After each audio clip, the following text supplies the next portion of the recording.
उस दिन जब मैं 15 बरस के बाद तुमसे मिला, मेरे दिल में बिछड़े हुए भाई का प्यार तूफान बनकर जागा। मैं तुम्हें भाई कहकर गले लगाने के लिए आगे बढ़ा, मगर तुमने मुझे पहचान कर भी नहीं पहचाना।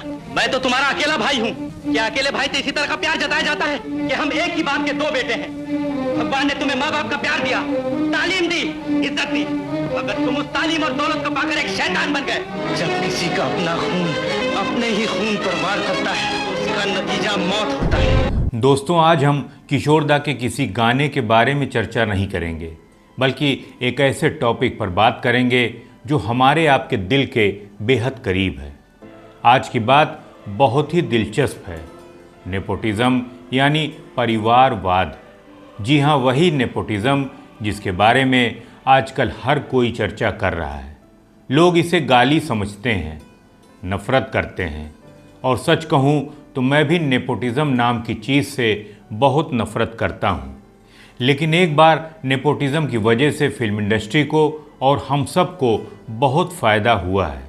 अगर ये नेपोटिज्म नहीं होता तो किशोर कुमार नहीं होते, किशोर कुमार नहीं होते तो मुझे गानों से लगाव नहीं होता, और अगर मुझे गानों से लगाव नहीं होता तो मैं आज आपके सामने ये वीडियो नहीं बना रहा होता। तो आज हम इसी बात पर चर्चा करेंगे कि इसी नेपोटिज्म के कारण हमें कितना नायाब तोहफा मिला।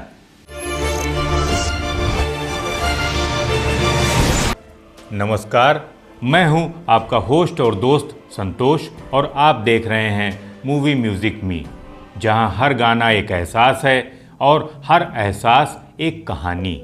दोस्तों, अशोक कुमार 40 के दशक के सुपरस्टार, उनके छोटे भाई किशोर जो क्लासिकली ट्रेंड भी नहीं थे, जिनके पास कोई भी संगीत की डिग्री नहीं थी, और जिनका सिर्फ एक ही सपना था, कुंदन लाल सहगल से मिलना। वो मुंबई सिर्फ इसीलिए आए थे कि उस ज़माने के आइकॉन सिंगर एक्टर सहगल साहब को देखें, उनसे सीखें। ये अशोक कुमार के पोजीशन की ही महिमा है कि उनके 18 साल छोटे भाई किशोर कुमार को लोगों ने अपनी दहलीज पर खड़ा होने का मौका दिया, वरना फिल्म इंडस्ट्री में कौन किसी को अपने घर पर खड़ा होने देता है।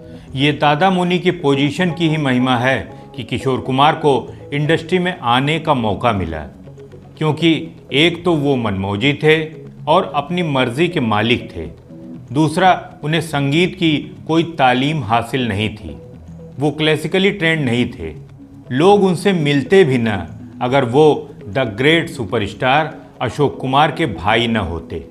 अब आप सोचिए कि अगर वो अशोक कुमार के भाई न होते तो इंडस्ट्री का कौन शख्स किसी अनजाने नौजवान को अपने घर पर बुलाता। यही तो है पोजीशन की ताकत, जिसे हम आज नेपोटिज्म कहते हैं। लेकिन इसी रास्ते से एक शरारती, जिद्दी और अपनी मर्जी के मालिक किशोरदा इंडस्ट्री में आए। लेकिन ऐसा भी नहीं है कि इंडस्ट्री ने उन्हें तुरंत सिंगर की तरह अपना लिया। नहीं, पहले तो उन्हें कॉमेडियन बना दिया गया। चलती का नाम गाड़ी, पड़ोसन, मिस्टर एक्स इन बॉम्बे, दिल्ली का ठग, हाफ टिकट जैसे कॉमेडी रोल्स से लोग उन्हें इंटरटेनर मानते रहे। एक लड़की भीगी भागी सी होती रातों में जागी सी। कैट, कैट माने बिल्ली, अरे रैट, रैट माने चूहा है तेरे पंजे में तो क्या हुआ। एक चतुर नार बड़ी होशियार अपने ही जाल में फंसत जात। चील चील चिल्ला के गजरे सुनाए, झूम झूम कौवा भी ढोलक बजाए। अरे वाह वाह वाह। गायक के तौर पर सिर्फ एच.डी. बर्मन साहब ने और खेमचंद प्रकाश जी ने उन पर भरोसा किया। तकरीबन 20 साल, हाँ पूरे 20 साल तक वो इंडस्ट्री में गाते रहे, लेकिन पहचान सिर्फ एक दायरे तक ही सीमित रही। बाकी बड़े म्यूज़िक डायरेक्टर नौशाद, शंकर जयकिशन, ओ.पी. नैयर वगैरह कभी उन्हें सीरियसली नहीं लेते थे। जब किशोर कुमार लोगों से कहते थे कि मुझे काम करने के लिए अच्छी फिल्में दो, तो लोग कहते थे कि नहीं, आप कॉमेडी बहुत अच्छा करते हैं और आप वैसी ही फिल्में करिए। सोचिए, इतने बड़े कलाकार की प्रतिभा का प्रयोग करने के बजाय घर पर सिर्फ उन्हें खाने पर ही बुलाया जाता था, गाने का मौका नहीं दिया जाता था। आपको विश्वास नहीं होगा कि किशोर दा को 1969 तक एक भी अवार्ड नहीं मिला था। और फिर आया साल 1969, आराधना, रूप तेरा मस्ताना। राजेश खन्ना और शर्मिला टैगोर का वो सीन, कमरे में अकेले और किशोर दा की रूहानी आवाज़। रूप तेरा मस्ताना, प्यार मेरा दीवाना, भूल कोई हमसे ना हो जाए। उसी गाने से मिला पहला फिल्म फेयर अवार्ड और उसी गाने से शुरू हुआ वो दौर जब किशोर कुमार बन गए पूरे हिंदुस्तान की धड़कन। इसके बाद राजेश खन्ना और किशोर कुमार की जोड़ी ने इंडस्ट्री पर बरसों राज किया। मेरे सपनों की रानी, मेरे सपनों की रानी कब आएगी तू, आई रुत मस्तानी कब आएगी तू। कोरा कागज था, कोरा कागज था ये मन मेरा, लिख लिया नाम इस पे तेरा। जिंदगी एक सफर है सुहाना, जिंदगी एक सफर है सुहाना, यहाँ कल क्या हो किसने जाना। पल पल दिल के पास, पल पल दिल के पास तुम रहती हो। हर गाने हिट पर हिट हो रहे थे। और फिर 70 और 80 के दशक में किशोर दा अमिताभ बच्चन की आवाज़ भी बन गए। लेकिन मेरे लिए किशोर दा सिर्फ एक सिंगर नहीं हैं, वो मेरे बचपन का हिस्सा भी हैं।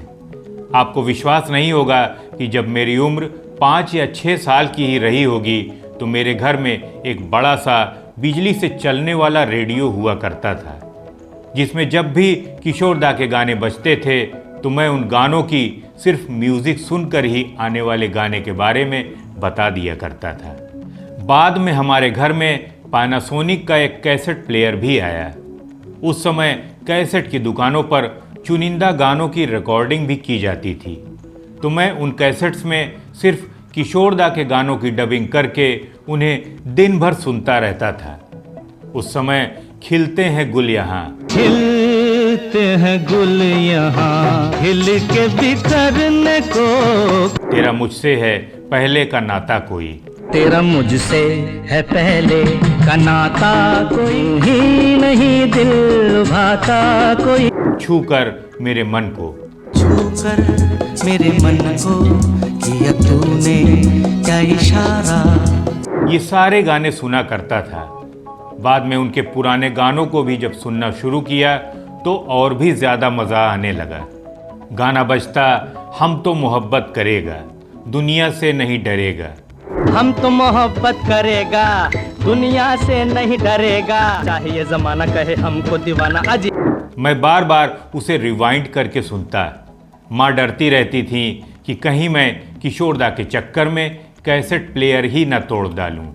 जब कॉलेज का दौर आया तब भी किशोर दा के गाने मेरे साथ ही रहे। वो साथी रे से लेकर दे दे प्यार दे और अगर तुम न होते तक। ओ साथी रे तेरे बिना भी क्या जीना, दे दे प्यार दे, प्यार दे, प्यार दे रे, हमें प्यार दे, हमें और जीने की चाहत न होती अगर तुम न होते। कई बार कोशिश की कि किशोर दा के इन गानों से लड़कियों को इम्प्रेस करूं, लेकिन सच कहूं तो उन गानों का असली इम्प्रेशन तो खुद के दिल पर ही पड़ा। और हाँ, किशोर दा का एक अलग रूप भी मुझे हमेशा मोटिवेट करता रहा। उनके पॉजिटिव गाने, रुक जाना नहीं तू कहीं हार के, रुक जाना नहीं तू कहीं हार के, कांटों पे चल के मिलेंगे साए बहार के, कांटों पे चल के मिलेंगे साए बहार के। ये गाना मेरी ज़िंदगी की पर्सनल प्लेलिस्ट में हमेशा रहा है। हर मुश्किल के वक्त में मुझे सहारा दिया है। तो दोस्तों, चाहे आप नेपोटिज्म को कितना भी बुरा मान लें, लेकिन सच तो यही है कि अगर अशोक कुमार न होते तो शायद किशोर कुमार हमें न मिलते, और अगर किशोर कुमार न होते तो शायद मैं आज आपके सामने ये वीडियो न बना रहा होता। दोस्तों, मेरे लिए किशोर दा सिर्फ एक सिंगर नहीं थे, एक एहसास हैं। आज भी सुबह उठते ही उनकी तस्वीर दीवार पर देखता हूँ और मुस्कुराता हूँ। वो हमेशा मेरे लिए सिर्फ म्यूज़िक नहीं बल्कि ज़िंदगी है। मेरा आज का ये वीडियो सिर्फ एक वीडियो नहीं है बल्कि मेरे दिल की कहानी है। अगर आपको भी लगता है कि ये कहानी सिर्फ मेरी ही नहीं बल्कि आपकी भी कहानी है तो कमेंट बॉक्स में अपने दिल के जज्बात मुझसे ज़रूर शेयर कीजिएगा। और हाँ, अगर आपको हमारी ये कहानी पसंद आई हो तो लाइक, शेयर और सब्सक्राइब करना न भूलिएगा।